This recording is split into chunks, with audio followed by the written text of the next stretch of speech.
Welcome back, everyone. If you're trying to get a handle on the strategic shifts this week, well, you're in the right place for our deep dive. That's right. Our sources, they really show this dramatic mix, high-tech military developments, huge internal government changes in the U.S., and some very blunt words from leaders. Absolutely. And our job here is to cut through that noise, find the real insights for you. We're seeing this tension, really, between cutting-edge technology, what nations might be able to do, and, well, their actual institutional health, their manpower. What can they actually pull on? Yeah, it's like capability versus capacity. Exactly. And how global strength is defined. Is it a fancy space prototype, or, is it the physical fitness of your top brass? Or maybe something else entirely? Okay, let's unpack that. We really have to kick off with the tech news out of China. It's pretty staggering. They've reportedly unveiled a working prototype, a global defense system. And people are immediately comparing it to the U.S. concept, the one often called the Golden Dome. Right. And it's important to clarify what that Golden Dome idea is. It's the U.S. concept, essentially, for linking up missile defense across all domains, sea, air, land, space. Okay. But what China's shown, it sounds like it might be more than just a concept on paper at this point. And the really eye-opening detail is the scale. Reports are saying this system gives, and this is the phrase they use, planet-wide coverage. Planet-wide coverage, yeah. In terms of global security, that phrase, it just changes the whole game, doesn't it? It totally reshapes the battlefield. Planet-wide coverage could mean basically no safe havens, almost zero lag time for responses. Wow. But the really revolutionary part, based on these sources, might not just be the satellites themselves. It's the back end.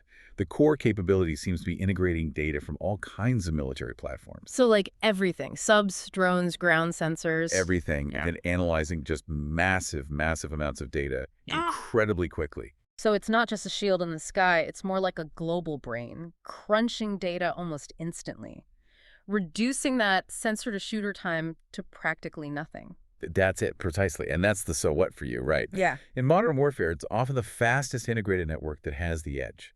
Not necessarily who has the most physical assets. Okay. If you can see, process, and act on global intelligence faster than your opponent even confirms there is a threat, well, you've got a massive strategic advantage. It kind of makes older defense ideas look, well, obsolete. This is the new frontier. Okay, so from that huge technological leap, let's pivot. Let's go to a really personal assessment of power that's already out there. Our sources detail U.S. President Donald Trump talking to his top military generals. And he shared a, incredibly direct critique of Russian President Vladimir Putin. Yeah, this is pretty interesting diplomatically speaking. It's not about counting tanks or missiles. It's an evaluation of performance and competence delivered publicly to his own military leaders. He apparently told the generals he was, quote, so disappointed in Putin. And then he quoted what he said to Putin. The exact words reported were, I said to him, you don't look good. You're 4 years fighting a war that should have taken a week. Are you a paper tiger? That phrase right there, are you a paper tiger? That's really the core of it. It echoes earlier comments from Trump questioning Russia's actual military strength. Right. So when a leader openly suggests to his generals that a major rival can't even win conventional fight quickly, well, that's a powerful way to challenge their global standing.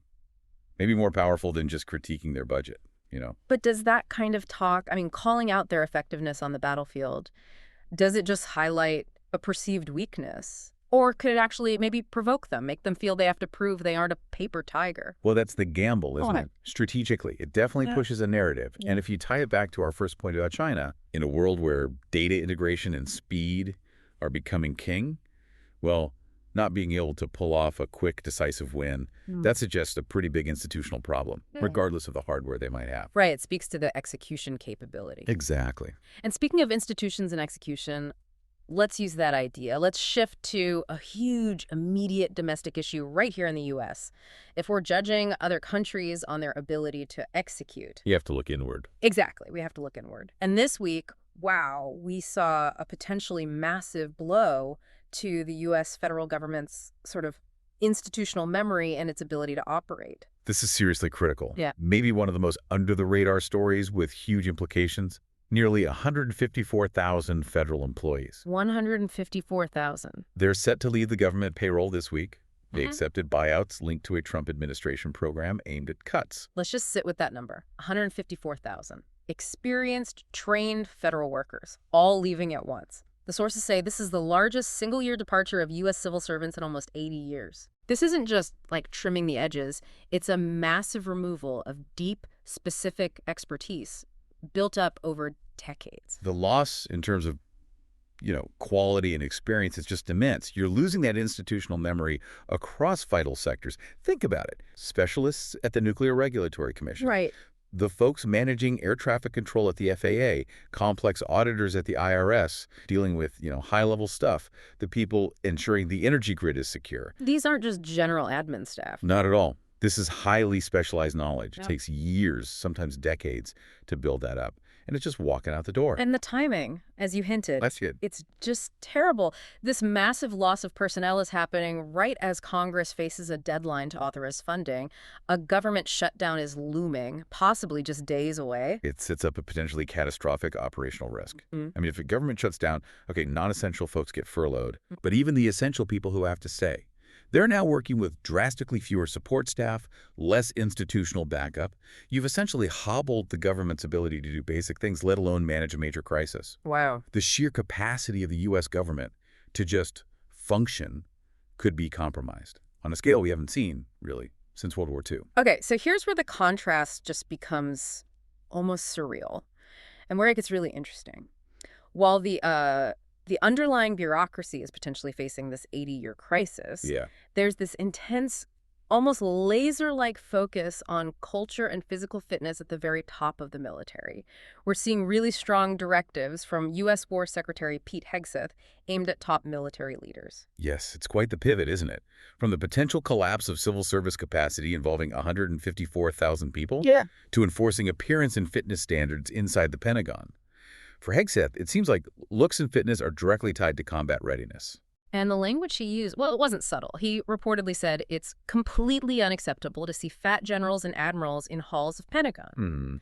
Then he immediately linked that idea, physical readiness, to some pretty controversial standards about gender. Yeah, the language from the war secretary definitely seems like a pushback against what he maybe sees as changes in military culture, trying to reinforce very strict traditional standards. He specifically said, and this is a direct quote from the sources, "I don't want my son serving alongside out-of-shape troops or females who can't meet same combat arms physical standards as men." Right. And this mandate, this call for a return to, quote, professionalism, it didn't end there. He declared the era of unprofessional appearance is over and gave a very specific order. No more beardos. No more beardos. Okay. So if we try to look at this strategically, why? Why this sudden, very aggressive focus on weight and appearance? Yeah, what's the thinking? Well, sometimes when a huge institution like the military feels threatened externally, maybe like those paper tiger comments we talked about, or feels unstable internally, a common reaction is to clamp down on things they can control immediately. Visible things, like appearance. It becomes a sort of proxy for operational effectiveness. So it's like projecting discipline. Kind of. Asserting control over the controllable, maybe. Even if it causes internal friction or ignores potentially deeper problems like, say, a massive staff exodus elsewhere in government. It's about looking serious on the world stage. It is fascinating, that hyper-focus on specific cultural markers while, the foundations elsewhere might be shaky. Okay, let's shift gears again. Let's transition to something a bit lighter, but still diplomatically quite significant. Okay. We're looking at India's PM, Narendra Modi, and Italy's PM, Giorgia Meloni. And the relationship seems to have been strengthened through, of all things, a book foreword. Yeah, this is actually a really neat example of soft power, of sophisticated diplomacy. Using a book foreword. It's quite personal, isn't it? More than just a state visit. Exactly. It signals a strong personal connection, moves beyond the usual formal stuff. So Modi wrote the foreword for Meloni's book, and he offered what seems like basically the highest political praise one Indian leader could give another in that context. He wrote that her book is, quote, not just an autobiography, it is her Man Ki Baat. Now, for listeners who might not know, what does that reference, Man Ki Baat, actually mean in Indian politics? What's the weight of that? Man Ki Baat, it translates roughly as thoughts from the heart. But crucially, it's the name of Modi's own incredibly popular monthly radio show where he speaks directly to the Indian people. Okay, so it's his signature thing. It is. So by saying Meloni's book is her Man Ki Baat, Modi is basically saying this isn't just politics. This is her genuine, authentic voice speaking to her people. He's equating her communication, her directness, with his own very successful political brand. That's really high praise, then. He also called her one of Europe's and the world's most dynamic and vibrant leaders.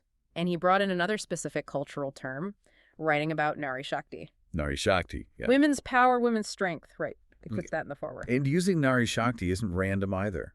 That concept, women's empowerment, their economic role, it's pretty central to Modi's current political messaging in India. Okay. So by linking Meloni, who is herself a powerful, conservative female leader, to this concept, he's doing more than just paying a compliment. He's sort of aligning their political stories on an international level. It really shows a surprisingly strong personal and politically layered connection between these two leaders. Okay, so let's try and weave these 5 threads together now. We've covered China's planetary defense ambitions, President Trump calling a rival a paper tiger based on performance, a massive bureaucratic crisis with 154,000 federal workers leaving. The exodus, yeah. These intense debates in the U.S. military over fat generals and beardos, and the sophisticated literary diplomacy between India and Italy. Whew.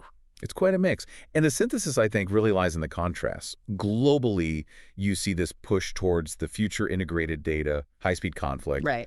But domestically, at least in the U.S. context, from these sources, you see this intense simultaneous struggle, almost competing ideas about what effectiveness even means right now. Yeah, on one hand, you've got the war secretary demanding this focus on visual discipline, physical standards, the appearance of strength. And on the other hand? On the other, you have this potentially unprecedented draining of actual operational capacity, of institutional knowledge across huge parts of the federal government.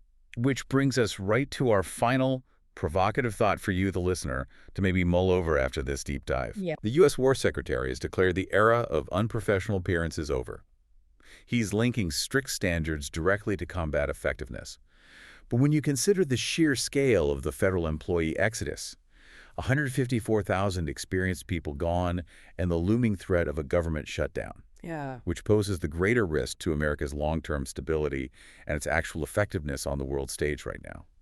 Is it the appearance of its generals? Or is it this massive, unprecedented depletion of its specialized civil service, the very bureaucracy that makes the country run? That is definitely something serious to think about as you process all this data. Thank you for diving deep into the sources with us today. Indeed. We look forward to exploring more implications with you next time.